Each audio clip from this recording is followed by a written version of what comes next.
Selamat bertemu hagai bala kita mayu. Saya tu aku dekat berkongsi ke Joko Tuhan, ianya merik timpuh ngagai Allah Taala. Aku mai kita muka dalam buku Rom bagi 13 ayat ke-11 untuk ke-12 madah menyentuh. Kelimpah harinya kita nemu tu maya alai kita nak tak nak dani laban penglepas kita dia tu nyau datai semak agi ngagai kita ada lebuh kita ke terubah Arab Subah. Harinya udah jauh malam, lalu nyau dekat siang. Nyalai aram kita muai semua pengawal pemetang, lalu merasuk senjata penampak.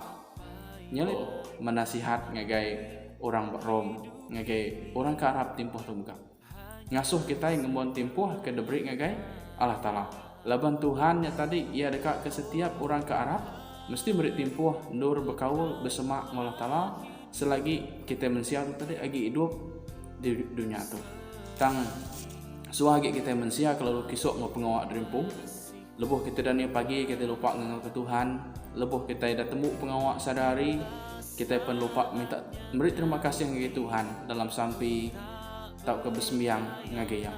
Nya kebuah ko sari tu meransang kita main. Ngau nak uliah kita beri timpuh kita, beri awak kita ngagi Tuhan.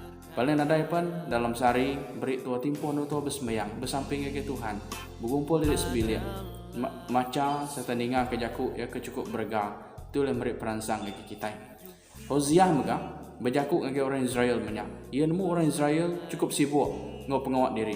Nyak kebuah berjaku dalam Hoziah bagi 10 ayat ke-12 yang madah menyentuh.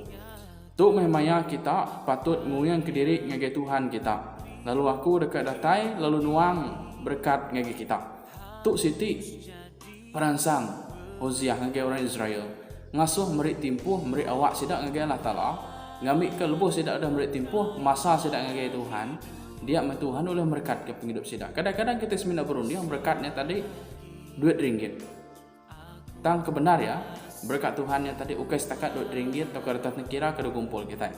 Nanti tua kaya raja apa, nanti tua ada pengerai. Tua mega jika berasa rugi, jika berasa timpang. Nyala Tuhan bersemaya ke berkat dalam penghidup kita. Bukan semina berkat ada segi dari kemisi kita dan yang dekat berkat ke kita. Dalam rombili ambil ke besi damai, besi pengelantang, ini mega kita besi pengerai batang tubuh serta berkat-berkat kebukai.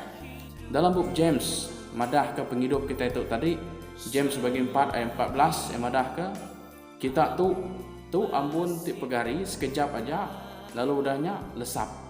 Nyale James ngenang ke pemandak umur kita manusia. Ianya kita hidup di dunia tu semina sementara. Anang kita mensia-siakan penghidup kita. Ngau pengawak yang kena menuku. Masau timpuh kita sehari-harinya tadi nur kita nak ngau ke Tuhan dalam sampai kita. Masau timpuh kita seminggu-minggunya tadi nada datang ke rumah Tuhan. Masau timpuh kita sepanjang tahun nada berkaul semak dengan Tuhan nyalai kingat ke baru. Bila timpuh ke penudi, eko dah pemaduk mana diberi ngagi Tuhan. Nyelawak ke kita ngagak pemutus. Beri timpuh, eko cukup mana ngagi Tuhan. Ngambil keberkat Tuhan, ngambil kedamai Tuhan. Kuliah ngau kita semua. Tuhan berkat ke kita.